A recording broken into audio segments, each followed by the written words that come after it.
السلام علیکم دوستو، آج ہمارا موضوع ہے ناراضگی کیا ہے، آئیے جانتے ہیں۔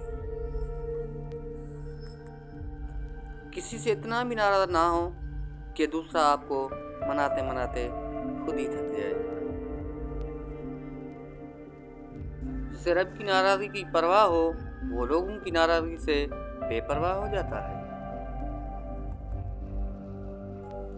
جب اللہ کسی کو پسند کرتا ہے تو اس کی پریشانیاں بڑھا دیتا ہے تاکہ اسے اور اپنے قریب کر سکے۔ ناراضگی گلے شکوے وہاں اچھے لگتے ہیں جہاں اپنائیت ہو، جہاں کسی کو مان رکھنا نہ آتا ہو وہاں خاموشی سے مسکرا دینا ہی اچھا ہے۔ ناراض انسان کو منایا جا سکتا ہے لیکن خاموش انسان کو نہیں منایا جا سکتا۔ ناراضی کو وقت اور خاموشی کو اگر طویل کر دیا جائے تو فاصلے اتنے بڑھ جاتے ہیں کہ ان کو ختم کرنا یا کم کرنا ہمارے بس میں نہیں رہتا۔ ناراضگی اور بیزاری یہ دو الگ پہلو ہیں۔ کسی کو منانے سے پہلے دیکھ لیا کریں وہ ناراض ہے یا بیزار۔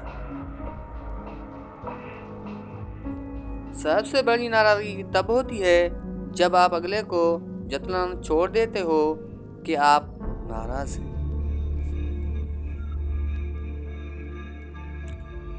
ناراض ہمیشہ خوشیاں ہی ہوتی ہیں، غموں کے اتنے نخرے نہیں ہوتے۔ انسان ناراض ہو تو دوبارہ منہ تک نہیں لگاتا، اور رب ناراض ہو تو تب بھی دن میں 5 بار اپنی طرف بلاتا ہے۔ یہ ایک سچی محبت کی نشانی ہے۔ بدل دیا ہم نے ناراض ہونے کا طریقہ، روٹنے کی بجائے اب ذرا مسکرا دیجیے۔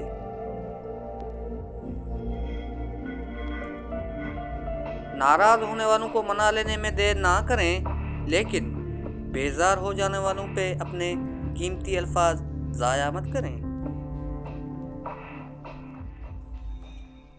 پتہ ہے آپ جسے ناراض سمجھتے ہیں ممکن ہے وہ آپ کا منتظر ہو۔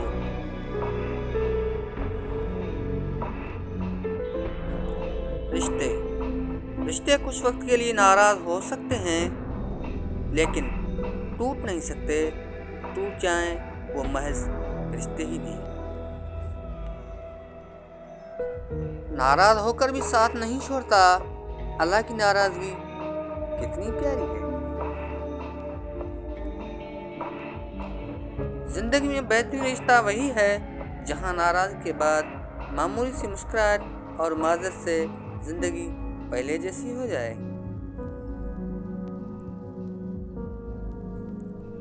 جہاں آپ کی ناراضگی کی فکر نہ رہے تو پھر سمجھ جائیں کہ رشتہ ختم مجبوری ہے۔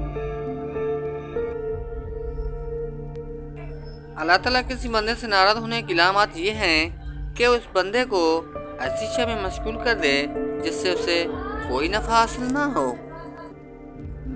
آپ صلی اللہ علیہ وسلم سے ارشاد ہے، جو شخص اللہ سے نہیں مانگتا اللہ تعالیٰ ان سے ناراض رہتے ہیں۔